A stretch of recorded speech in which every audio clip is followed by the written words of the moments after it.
Welcome to BSc statistics students. BSc statistics చదువుకునే విద్యార్థులకు స్వాగతం. In this lesson I explain multiple choice questions in the topic large sample test in the languages English and Telugu. This is part 10. Question number 45. Test a statistic for testing two standard deviations if sigma 1 and sigma 2 are not known in large samples. Is the question also may ask test a statistic for testing h naught sigma 1 is equal to sigma 2 against sigma h1 sigma 1 not equal to or greater than or less than. Okay, if sigma 1 and sigma 2 are not known in large sample case, okay, right, then two standard deviations will not be specified. Okay, right. The answers: A, z is equal to s1 minus s2 by square root of s1 square by n1 plus s2 square by n2. B, z is equal to s1 minus s2 divided by square root of s1 square by 2n1 plus s2 square by 2n2. C, z is equal to s1 minus s2 divided by s1 square by n1 plus s2 square by n2. D, z is equal to s1 minus s2 divided by s1 square by 2n1 plus s2 square by 2n2. The answer is B. Z is equal to s1 minus s2 divided by square root of s1 square by 2n1 plus s2 square by 2n2. This is the test statistic when sigma 1 and sigma 2 are not known. That means sigma 1, sigma 2 separately estimated. Sigma 1 square cron is equal to s1 square. Sigma 2 square cron is equal to s2 square. So sigma 1 square, sigma 2 square estimated separately, right? That is sigma 1 and sigma 2. Sigma 1 cron is equal to s1, sigma 2 cron is equal to s2. So sigma 1 square cron is equal to s1 square, like that. Okay, now in Telugu, test a statistic for testing two standard deviations if sigma 1 and sigma 2 are not known in large samples. Or question ఏంటంటే large samples లో sigma 1 sigma 2 తెలియనప్పుడు, not given తెలియనప్పుడు, not known తెలియనప్పుడు test statistic ఏంటి two standard డీవియేషన్స్కి, లేదా test statistic for testing H not sigma 1 equal sigma 2 అని ఇస్తాడు. అంటే H not sigma 1 equal sigma 2 అనే స్టేట్మెంట్ నల్ హైపోథిసిస్ని టెస్ట్ చేయడానికి test statistic sigma 1 sigma 2 not known అయినప్పుడు ఏంటి, ఇది క్వశ్చన్ లార్జ్ శాంపిల్స్లో. దీనికి ఆప్షన్స్ విన్నారు కదా, ఇందులోని correct answer B. z is equal to s1 minus s2 divided by square root of s1 square by 2n1 plus s2 square by 2n2. ఇది answer. అయితే ఎలా ఎస్టిమేట్ చేసామనేది ఒక్కసారి మీకు నేను చెప్తే తెలిసిపోతుంది.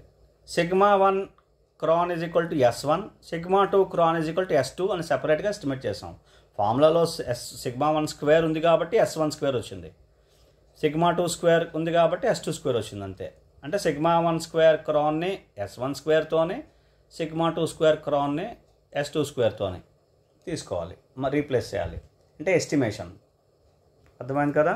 సో అందుకని formula s1 square by square root of కిందన డినామినేటర్లో square root of s1 square by 2n1 plus s2 square by 2n2 వస్తుంది.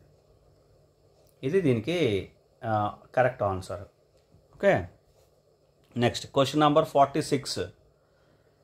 The in testing significance difference between standard deviations of large samples, if sigma 1 is equal to sigma 2 is equal to sigma is not known, then it can be estimated by.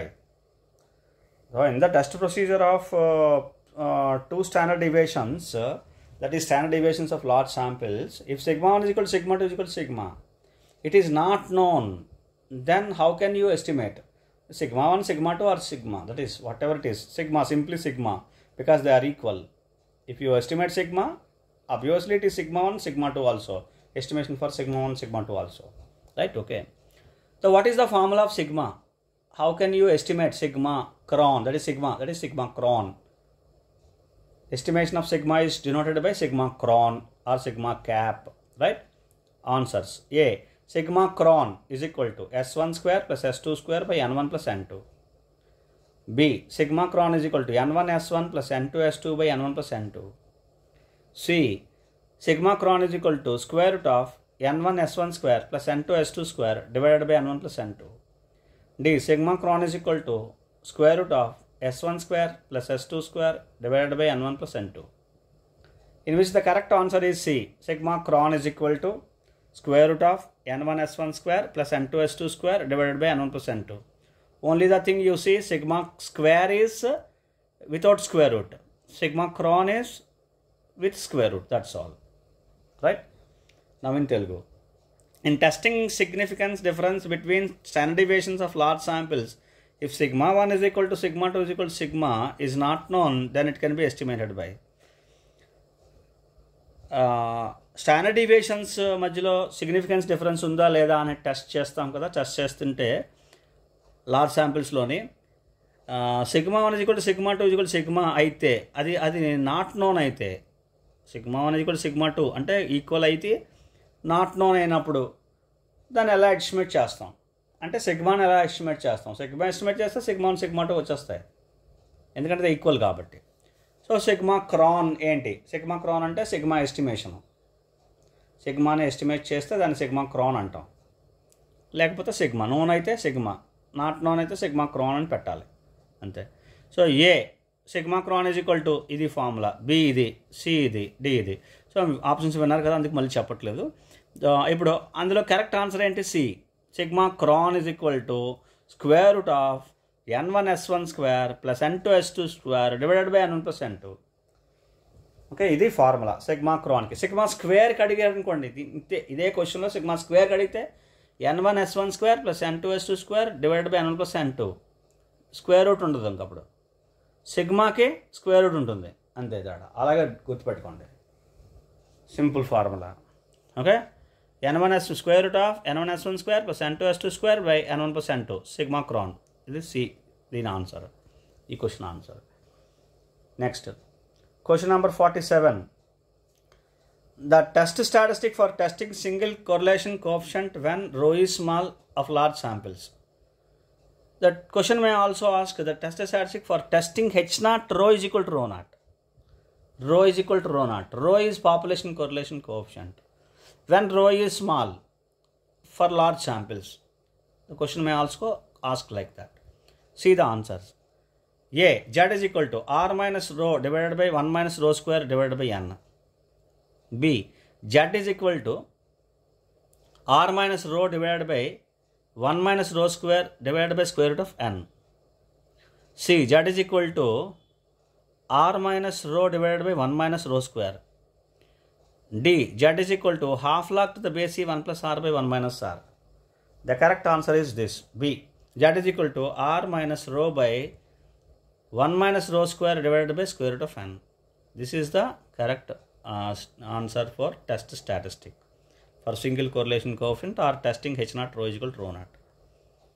Now in Telugu, the test statistics for testing single correlation coefficient when rho is small of large samples. Single correlation కోఎఫిషియంట్ని test చేసినప్పుడు test statistic ఏంటి? అందులో case ఏంటంటే rho is small అయినప్పుడు large శాంపిల్స్లో. దీన్ని ఇంకోలా కూడా అడగచ్చు, ఎలాగా? Test statistics for testing H not rho is equal to rho not. Rho is equal to rho not, correlation coefficient rho is equal to rho not అనమాట. ఇది నల్ హైపోసిస్. ఈ టెస్ట్ నల్ హైపోసిస్ కల ఈ టెస్ట్ని టెస్ట్ చేయడానికి టెస్ట్ స్టాటిస్టిక్ ఏంటి? రో ఈ small అయినప్పుడు. అంటే ఇందులో రెండు కేసులు ఉన్నాయన్నమాట, అర్థమైపోతున్నది. రో ఈ small, rho is large, tending to 1. Okay, small అంటే టెండింగ్ టు 0. ఓకే, అప్పుడు ఏంటి టెస్ట్ స్టాటిస్టిక్ ఏంటి? ఆప్షన్స్ విన్నారు కదా, ఇందులో B correct answer. Z is equal to R minus rho by square root of rho by 1 minus rho square by square root of N. ఇక్కడ R అంటే sample correlation coefficient, రో అంటే population correlation coefficient, N తెలుసు మీకు sample size. So ఇది formula మనం use చేస్తాం testing single correlation కోఎఫిషియంట్కి లార్జ్ శాంపిల్ కేసులో. రో ఈ స్మాల్ అయినప్పుడు ఇది మాత్రం మర్చిపోకూడదు, రో ఈ స్మాల్ అయినప్పుడు, వన్ రో ఈ స్మాల్. ఫైన్.